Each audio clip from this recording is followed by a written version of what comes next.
Hey there, and welcome. Hey, Dennis. Greg, good to be back. Hey, it's great to have you back there, buddy. You're just back from Australia, Japan. I know you're a little bit jet lagged. Yep. We do certainly appreciate you getting back here and staying up for this. I mean, you're either getting ready for bed or a beer. That's right. It's time to go for beers or it's time to go to bed. My body's not sure which it wants to do, but I shall determine that after the webinar is over. Yeah. I will try not to fall. It's great to be back out in our studios. Now, look, today we're going to be talking about how to build your business through the summer. And if you should build your business through the summer. That's right. So, summer building is it's a little tricky. Yeah. There's some things that you should do and things that you shouldn't. We're right at the end, getting to the end of June right now. So whatever you do in the next 9 days, that's right, you need to be going all out massive action to start pushing for your summer. You really want to try to get a bit of momentum going into the summer. So the best thing you can do is take out all of the stops between now and July 1st, when everybody's brain goes on vacation, even if their bodies don't. So you want to push like crazy so you get a bit of traction, you get a little extra summer money, and then you have the ability to do the summer techniques to make sure you have a fabulous September, October, November, and of course, continue to pick up slow growth through the summer. Right. So not necessarily a no growth through the summer. Nope. If you do things right, you should still continue to grow slowly through the summer. And if you do things right, as you grow slowly, come September, October, your business will positively explode.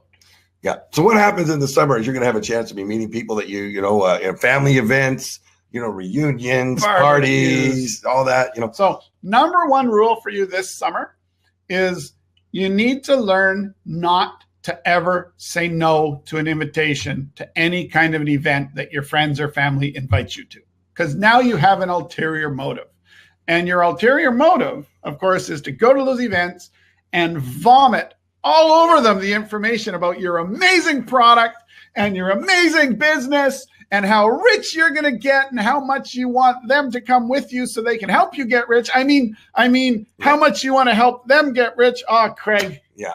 It's just all too confusing. All right. So we're going to go.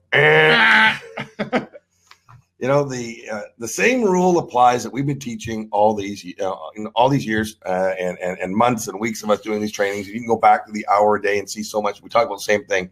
Make friends first. Even with friends and family, it's friends and family first. Yeah. Business has to be put aside. It really does. You've got to make that connection. Many times, this is somebody you haven't seen maybe all year. You only get together in the summer. Now you got the kids. All the kids are together. They're playing. It's not an excuse for you to sit there and pull out your Flipchart and start sharing your organization. Watch this video. Yeah. Hey, watch this really cool. Yeah, How to make money. Yeah. Because your kid's drowning, but don't worry about that because I got to show you this. It's really cool, and I'm really excited. So it's more important that you get out there and start connecting. Now, one of the easiest ways to do connecting and reconnecting. Yes. And one of the easiest ways to do that is using LinkedIn and Facebook. Okay. So Facebook is for family. It's for friends and family. Connect. You're on there. Are you up to date? Hang on. Or if you're a little bit younger, Snapchat or any other social media. That's true. Use your social media connection as a reason to form a connection. Hey, are you on Snapchat? Are you on Facebook? Are you on LinkedIn? Let's connect. Right. Now, another way to do it is you can say, look, I'm using something new. I just got started on LinkedIn. I'm trying to connect with all my friends and coworkers and that. Do you have a LinkedIn profile? Would it be okay if I sent you a connection request? It would be great to connect business to business. You don't talk about your business. You just say, I'm on LinkedIn. Yeah. I want to connect with you. And then, of course, your LinkedIn profile has to contain your hour a day prospecting system URL and a professionally done LinkedIn profile that's not spammy and hypey. So you need to have everything set up so when they trip across your LinkedIn profile, you may just get a home run all by accident. They may see your sales funnel, click on it, go through it and say, whoa, I'm in. Probably not, but they might. But the point is, you're not vomiting all over them. You want to almost limit the amount of time you spend with each one. You want to be looking at trying to cover the entire room or the entire event and get every single person's connection information, make a bunch of new friends, and you won't do that by cornering one person and vomiting all over them. Right. It'll be like Moses parting the seas when you walk through the room after that. You got to be careful. And what a great way to share pictures that you take at the event or any video. Sure. I want to do that. I want to be able to send it to you. You can chat with people through Messenger. I mean, great way to stay connected with family and friends through Facebook and LinkedIn. And LinkedIn's done some really cool updates. Actually, now the LinkedIn messaging feature is a lot more convenient now. They made it a lot like Messenger, where you see somebody typing. You know there's some real-time interaction happening.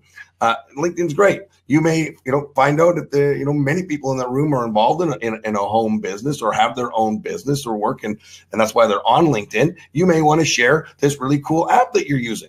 But Craig, what if you talk to somebody and they're like, no, I'm not on LinkedIn. Well, how about Facebook? No, I'm not on Facebook. How about Snapchat? No, I'm not on Snapchat. How about email? No, I don't have email. What do you do? I mean, you will run across that person, and either they don't have it or they just don't want to give it to you. Right. So what happens when you hit a dead end and someone's not engaging with you? Do you just push? Go to the next person. So you don't push to get the information and force. Oh, come on! You really have an email. Give me your email. Come on, Dennis. You really have an email, right? No, come on. You're on Facebook. What's your Facebook? Come on. So the point is, don't force it. If you get into a dead end conversation, get out. Hey, man, no problem. I just thought I'd come by and say hi. I got another friend over there that I want to go touch base with. Don't keep trying to slam on someone who's obviously uninterested in becoming your friend and connecting with you on LinkedIn. So don't force it. But by all means, try to cover the whole room to get an introduction in. Hey, are you on Facebook? Would you like to connect? Maybe we can go for a coffee next week, whatever it is. But on the flip side, don't force it. You want to make it your mission to make as many connections as possible. If you have to, set your timer to 5 minutes so that your alarm rings, so that you know when it's time to get away from this contact and go to the other. The more you do that, the more you will avoid the urge to vomit all over them. Yeah. Because even if the conversation turns to small business and home business, you should not say it. What should you do if I say, oh, Craig, you're in one of those things? Hey, what's it all about? Tell me about it. Right? That's my invitation to just go. No, it's not your invitation to tell him all about it. But he's interested, Craig. He said so. No, I don't care. He asked me specifically for information about my business. And you are not going to give it. Not there. It's not the right venue. It's not going to do it. I know you want to. We all want to. We're all sitting going, this is it. You're right. This is my invitation to vomit information all over him. This is the one. This is not the one. It's not the time. You know what, Dennis? That'd be great. I'd love to tell you more. This is not where I want to be talking about business. I got my business hat is off. I'm here. Just making friends. Reconnecting with old friends and making new ones. This is a party.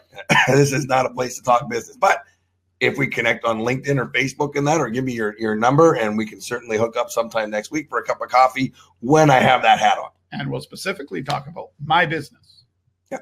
Notice I didn't say we'll specifically talk about your business and not my business. That's right. If he's not interested in meeting me to talk about my business, not to be rude, but I'm not going to waste my time going and have a coffee with him. Because remember, a lot of the times that's a disguise. They're asking you about your business, because then they're expecting you to follow up and say, what do you do?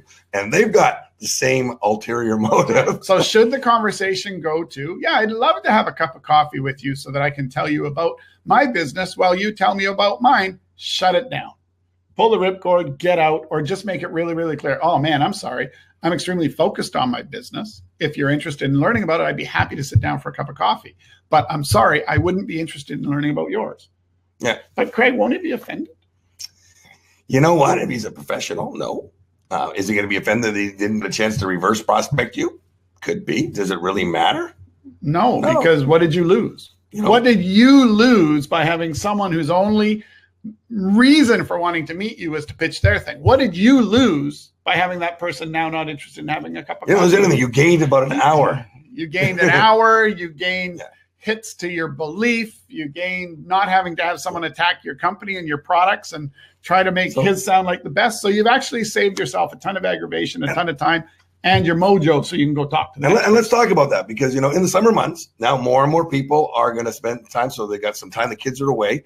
More and more people are going to be on social media. If you're following the LinkedIn system that we teach, you're going to be connecting with more and more people, and you're going to have more and more people doing just that. They are only connecting with you to prospect you on their business. Right. How do you figure that out right away? How do you know if they're sincere?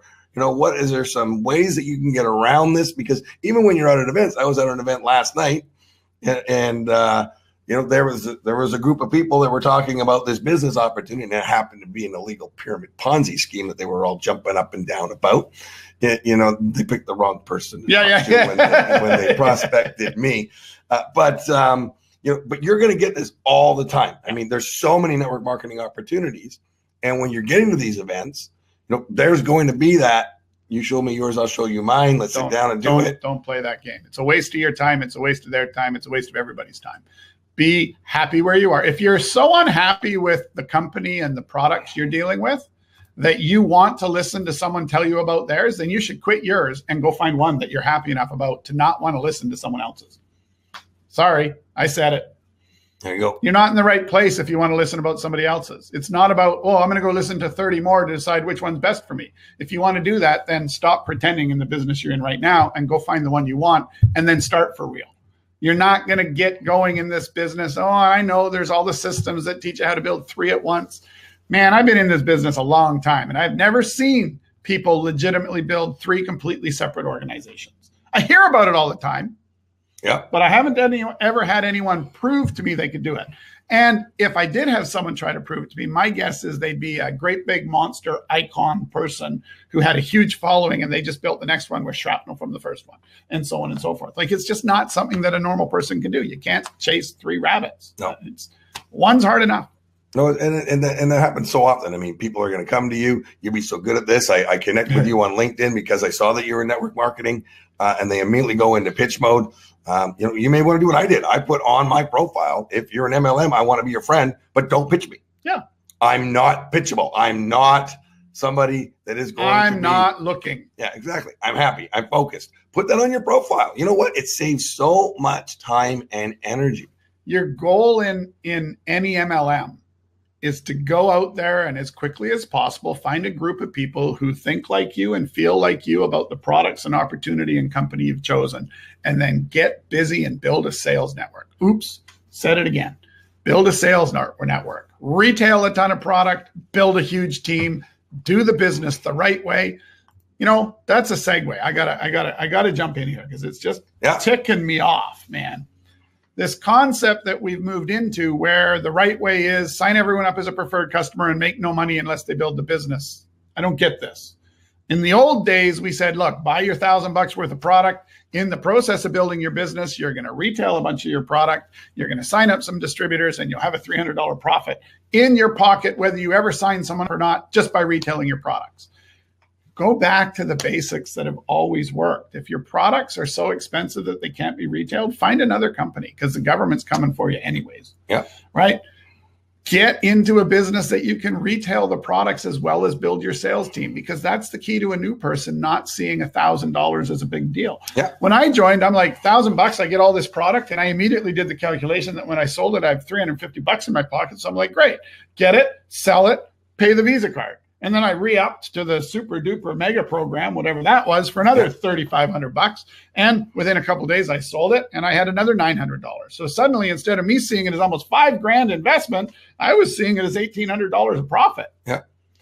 Let's get back to the basics. Well, I mean, if we get back to that, I mean, how many times do we hear, in network marketing, get a bad name because, I lost money. I've lost thousands of dollars in network marketing over the years. And I hear this and I go, that drives me nuts. How? So I just thought of something though, because we're talking about summer. Let's come back to that point. Okay. A really weird thing that you could do if you're with a company that happens to have a sunscreen or some product that is good for the summer, have a bloody bottle with you and become the person that says, hey man, you're getting a little red. Would you like me, I got some spray on sunscreen, or I got some whatever, and demo your products without telling them what it is. Just be the guy that happens to have some sunscreen and notices they're getting red. Another way to become the good person. Yeah. And eventually if they love that sunscreen, or even if they didn't, it could lead to a future conversation. Don't do it there. There, just be the good guy offering up your sunscreen. Right. It'll have the label on the bottle. It'll have lots of ways for them to figure it out if they want to ask questions. But think about always, how do you get that sort of sideways, extra little, you're a nice person that's thinking about them thing. If your products can fit, But don't go with a vitamin, say, here, you take this and you'll get a better suntan. Don't go that far. It has to be something really natural. So I was just thinking that, like, imagine if you had a great spray-on sunscreen with your company and you could go to the summer event and you could go, wow, you're getting a little red. Hey, pull out of your backpack, I happen to have this. Or, hey, let me go get my sunscreen. Did you want some? It's spray-on, it's easy, whatever it is. You've had another little interaction. Yeah, and there's other companies out there that we see that have, if you got a sunburn, to put it on there. Oh, look, you're getting burned. Let me put something on there that's going to help that. Here, you want to try some of this? It won't hurt so much.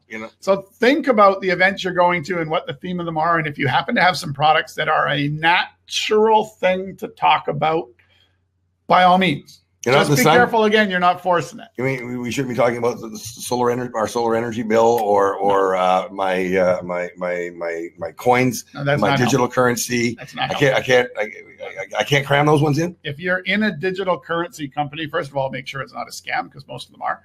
But if you're in a digital currency company and you want to talk about Bitcoin and you want to talk about Ethereum and Ethereum or Ethereum, I don't know how you pronounce it. I think it's Ethereum. Ethereum. Yeah. By all means, talk about those things in isolation. Don't connect them back to your business. If somebody's legitimately interested and you have knowledge, talk to them. But again, keep the 5-minute rule. Because the problem is you're going to get so excited that someone's listening to everything you say, you're going to stop seeing the clues that they were just being polite. So make sure that if you're going to do that, you set your timer so that in 5 minutes you shut up and give them an exit strategy. I'm setting the timer too, by the way. A neat strategy is set your timer so that the alarm that it makes is the same sound your phone makes when it rings. So you have a perfect opportunity. Oh, I'm sorry, I got to take this call. It's really, really simple that way. And it works both ways. If you get stuck in a situation where you are trapped, and the phone rings, it's really easy to be able to do that. And even if you don't use it as an excuse that, I got to take this call, because that's actually kind of rude. But if you just use it as the excuse to go, and turn off the ringer, you've now had that pause that says, you know what? I just noticed my buddy's over here, and you can make another more legitimate excuse to vacate. So it's a perfect thing that just gives you that little pause to reset the conversation and move on if you have to. And more importantly, let them reset the conversation and move on from you, in case you haven't been listening to our subtle suggestions on how to do things subtle right. As a sledgehammer.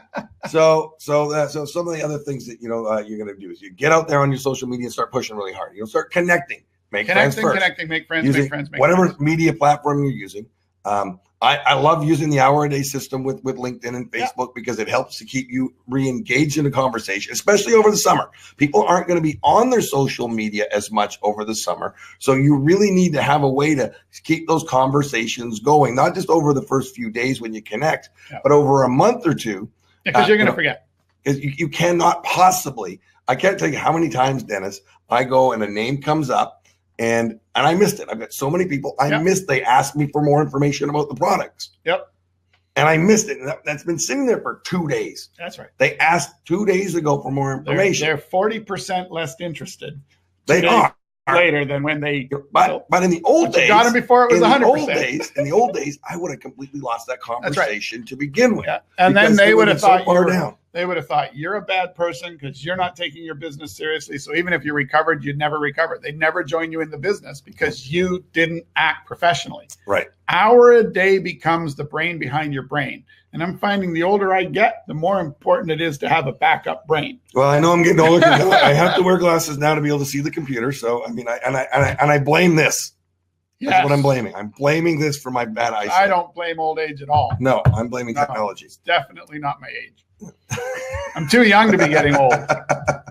So those are some of the things you can do. I mean, and there's events that are going to happen in the summer around your city that you can go and find. Go to meetups.com and find local events. And don't find excuses not to go to an event. Right. Find excuses to go to an event. Get outside. Your job's to become like, was it Jim Carrey that did the movie where he somehow got some spell put on him where he couldn't say no? Liar, liar. Liar, liar. Had to say yes to absolutely anything offered to him. Become that person through the summer. Well, that was yes man. Oh, that was yes. Had to say yes. Okay. Liar, liar was he couldn't lie. Okay. Yes man was he had to say yes to everything. So be that person. If your friends call and say, hey, what are you doing tonight? Instead of going, I'm already in my pajamas sitting on the couch, say, hey, man, I'm open. What's up? Get involved with every single thing you get an invitation to. Try to get yourself invitation to things. Go to a couple of things that you wouldn't normally go to, take a friend with you, and work the place and just get to know people and just strike up conversations. Practice getting to know new people, because the first step to being successful in MLM is learning how to get to know new people in a non-offensive way. Now, I'm going to throw something out here. This is throwing out summer. Okay. Summer is a time to have parties. Yes. Summer is a time to invite people over. Yes. Summer is also the time to have at home party about your business. Absolutely. Not covertly. Don't tell everybody they're coming over for a party to barbecue, and then you pull out the slides in the business presentation. They need to know what they're coming for, but it's the perfect opportunity to have whatever your company has set up for a presentation, a home business presentation. And by all means, make it an event. Guys, I'm having a barbecue at my place, but you all have to suffer through a 30-minute presentation by me about a business that I'm doing. I don't know if it'll be of interest to you or not, but then we go on to full-on party barbecue mode. But I am having this gathering, and I'd love you to come and see, to get your opinion about what I'm doing before we get to the eating and drinking. Yeah. Be straight up that they're going to be sitting through a 15-minute video, a 20-minute video, a half-an-hour video, an hour presentation, whatever it is. Yeah. Be straight up. Do your presentation very professionally. Do it before anybody has a beer in their hand. You don't get a beer until we're done the presentation, but you're welcome to have a bottle of water. Keep the business, and then get onto it.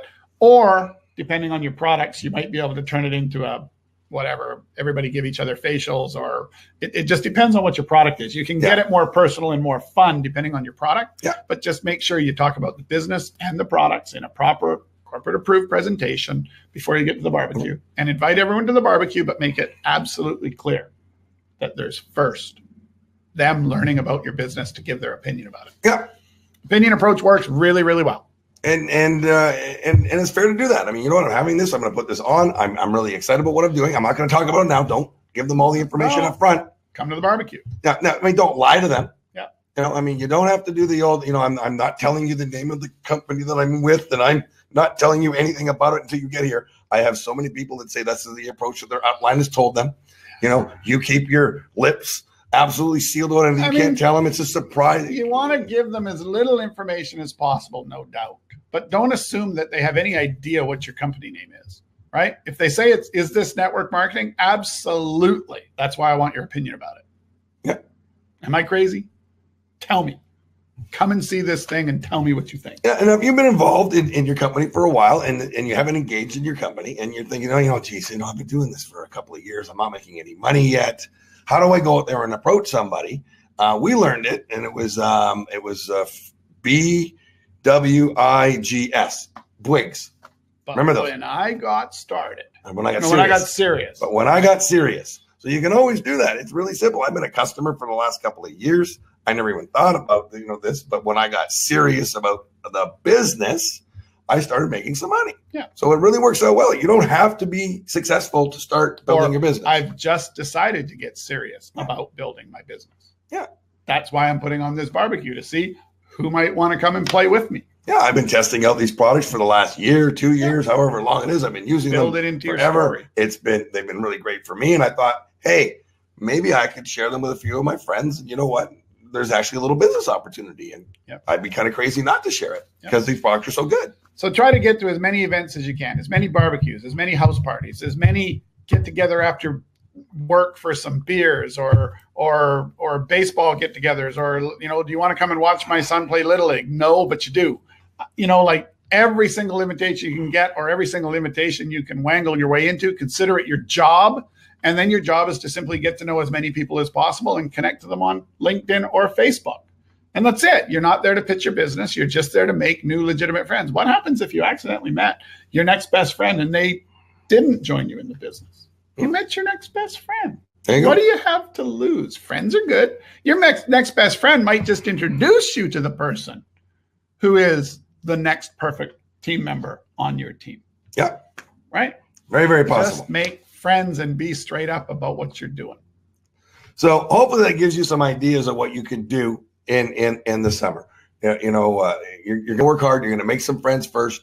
Build your business, because you're really pushing what happens in the summer. You want to push the next 9 days. That's right. When people are still thinking about business before they take off. Yeah, you just want to go some like events. crazy, man. You just want to go like crazy. You want to get as many coffees or events. If you can do an in-home presentation and get as many of your people as possible to it Tuesday of next week, do that. Yeah. If you can get them there Thursday of this week, do that. Get some momentum before summer. And then you'll have a much better summer because you'll have a bunch of new stuff. You'll have increased your skills because if you learned how to invite to an in-home, you'll have learned how to handle objections when you're up on a 3-line.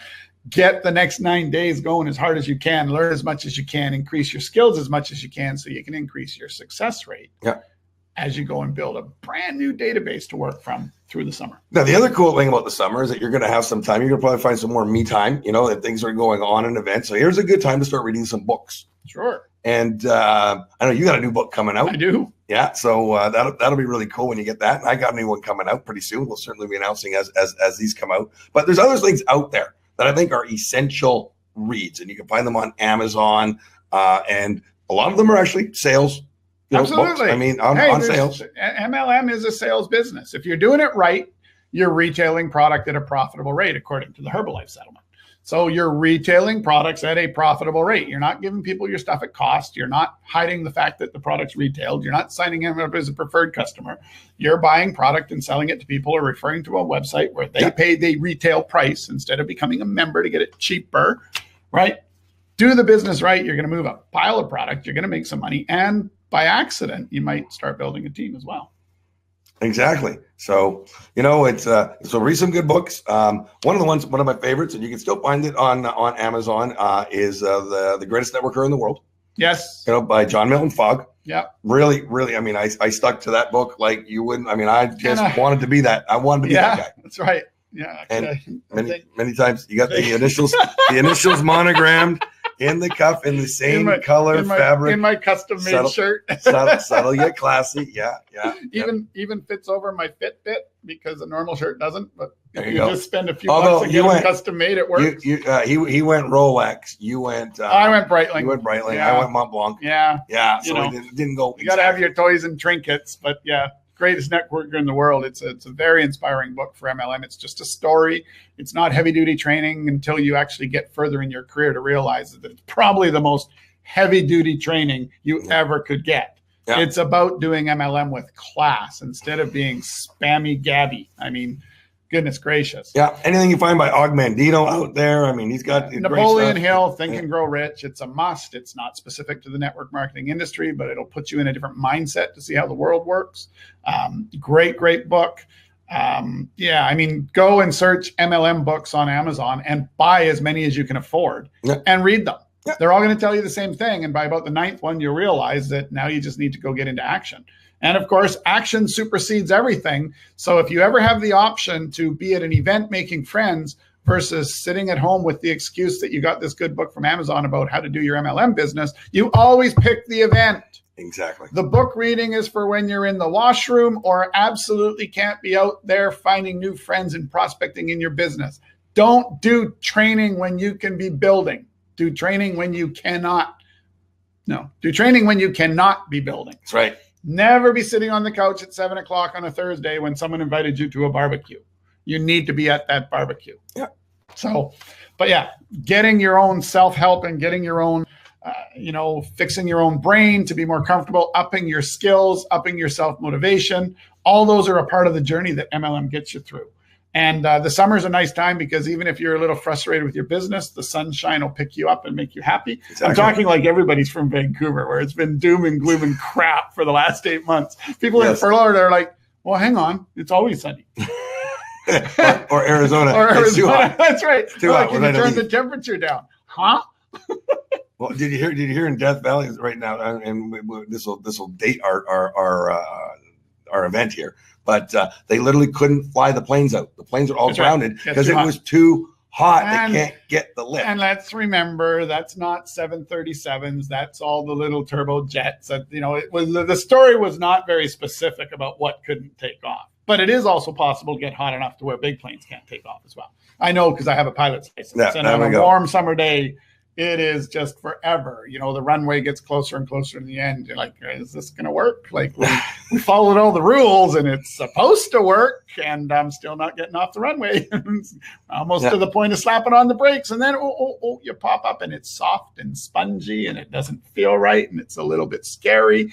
And that's with only my instructor who knows what to do as a passenger. Imagine a plane with 112 people behind you. Well, you know, I got to say, I was on a flight. I was on a larger flight and going to a small, just a 1 hour flight. And they actually moved passengers to different seats to weight and balance. For weight and balance. And I went, okay, I'm on this plane that is this big, and they're moving 2 passengers from the front to the back because they need to balance it out. I was like, I want off this plane. What's going on? The funny thing is that even happens on big airlines. Sometimes whole sections of seats are blocked off because they have a cargo load that's caused them. So they push everyone from the empty seats up forward so they can take the cargo on. So that even happens on big planes because weight and balance is everything. Yeah, this is a 100-person plane. That's why, I mean, I'm telling you, we got a small plane. But I mean, but still, they moved people. Yep. You just move to this side. Yep. And weren't even big people. Yep. The smaller the plane, the more they move them around. Yeah, too. it was pretty funny. Yeah. So anyways, thanks for joining us again. We'll be here next week. And I'm Craig Peliquin. I'm Dennis Wilson. And make sure you follow us on Facebook. Yes. And download the houraday.com app. Yep. Really important. Get signed up. It's completely free for up to 2,000 communications a month. So you can send 2,000 emails. You can do 2,000 LinkedIn messages, any semi-automated or automated communication through the system, absolutely free. So you should easily be able to get your company to $200 or $300 a month before it ever costs you a great big whopping $30 a month to upgrade to the 20,000 communications per month version. So free forever, our gift to you. We're here every week teaching you other little tidbits about how to grow your business. We've got a video library that's crazy in the Hour a Day system. Yeah. All of these for the last year and a half. So we're here to help grow your business. That's our only motivation. We're not here to prospect you for something else. We want you using Hour a Day and exploding your current MLM with the use of it. Thanks, everybody. Bye for now. Have a good week.